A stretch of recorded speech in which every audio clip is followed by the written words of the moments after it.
Well, what we did in the past showed us that there is very high variability in Nigerian plants, in tropical plants, and even in temperate plants too. This variability can be exploited. You can either exploit in forestry through provenance evaluations, progeny evaluations, or clonal evaluations. What we did in those years can now be deployed very effectively in this situation of total degradation. We are in fact in very serious problem. The forests are gone. The environments have changed. The crops are crying for help. And the people also, health-wise, are having it very difficult. So I think reforestation, restoration, and conservation are the three things we have to start doing now. Those clones can come in very handy.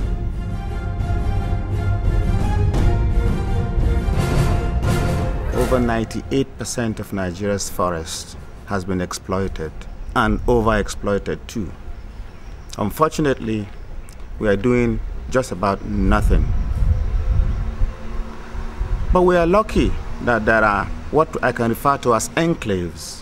One is the IITA, where we have very good forest enclave, Cocoa Research Institute, a part of Mambila Plateau, and some very inaccessible areas in Nigeria, like deep gorges, where there are trees there. Those are still there. This is just our hope now for the future.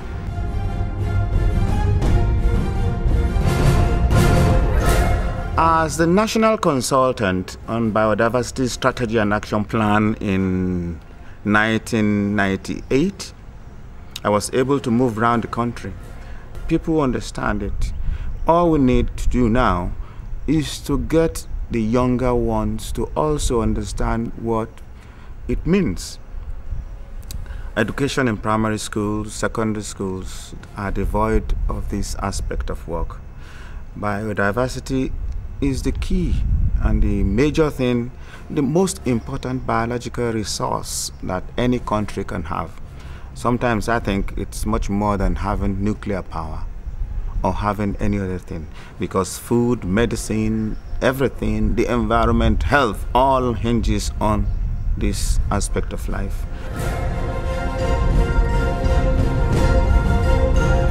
I think poverty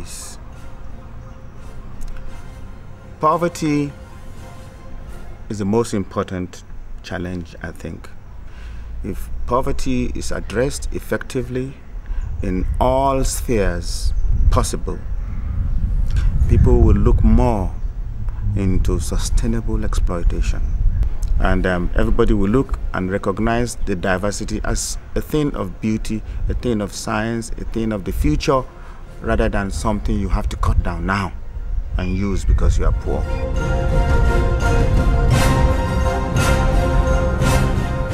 Restoration, enhanced conservation, public enlightenment, and quite a lot of other measures to ensure that at least the remaining genetic resources are conserved, and biodiversity also supported to come back.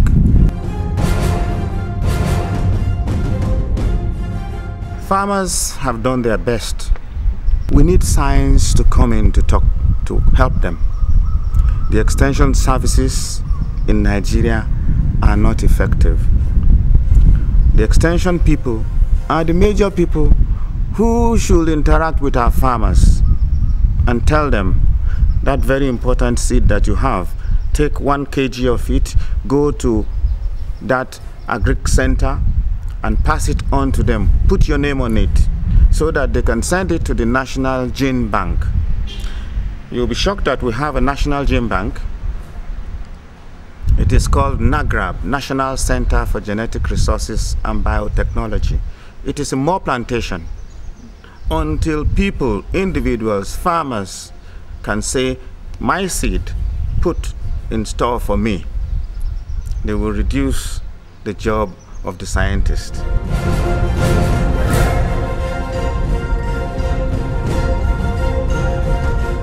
United Nations has held the Conference of Parties every year for the past 11 years. The subject has been picked at each time. This year it is the turn of biodiversity, and I think it is a welcome development. This year, 2010, is one, and we should all come together to ensure that it is happening. What can we do this year that can impact on tomorrow? We have to enhance research. We have to enlighten the people. And we have to ensure that government policies are in place in such a way that can enhance and support what we want to do, that is conservation.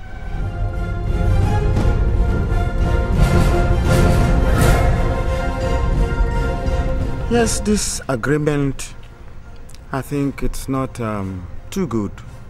And I'm very happy that the African group and the ACP countries also did not agree with this arrangement.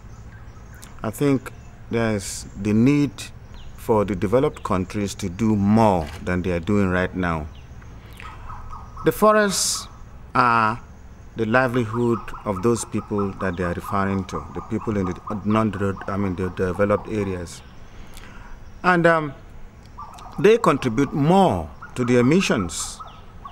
They have done that in the past. The situation where we are now has been induced mainly by the developed group. So I think they should put in a little bit more. It's not enough. It's not enough. They should get more involved in it. They should fund research significantly. They should fund the aspect of getting the poorer people to be better inclined to agree to conserve. All these are the basic things that they have to get into. All we need to do now is to get countries like China, countries like America, and Germany and co. to get a little bit more involved in it.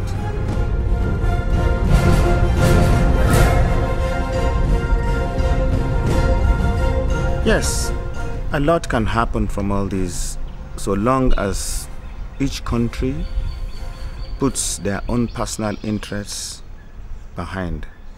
They don't enforce or try to push it that their country has to do this and that.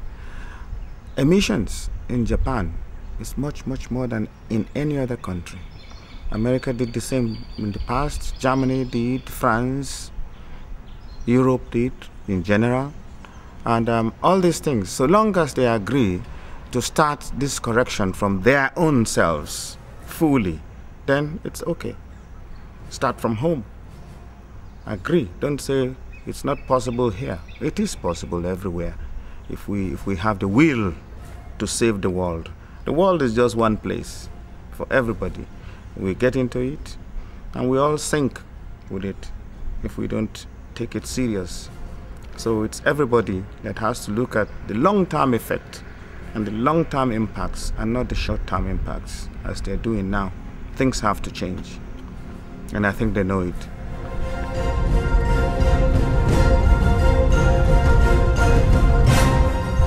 The message is very simple. Biodiversity is the key to everything. It is the key to life. Support it, help it through conservation, through funding, through mass education of the people. Thank you. It's going on our IITA.